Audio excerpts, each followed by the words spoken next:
Havells trimmer எப்படி use பண்ணுறது இந்த வீடியோவில் பார்க்க போகிறோம். ஃபஸ்ட்டு இந்த ப்ளூ பட்டனை வந்து இங்கே அன்லாக் பண்ணிக்கோங்க. அன்லாக் பண்ணிட்டு இந்த எம்எம் மீட்டரில் வந்து நீங்கள் எந்த அளவுக்கு எம்எம் வேணுமோ நீங்கள் செட் பண்ணிக்கோங்க. செட் பண்ணிவிட்டு இந்த ப்ளூ பட்டனை வந்து கீழே டவுன் பண்ணிக்கோங்க.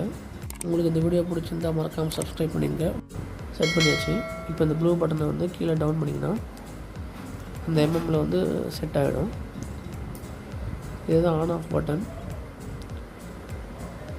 மேலே ஆஃப்னு போட்டிருக்கோம்.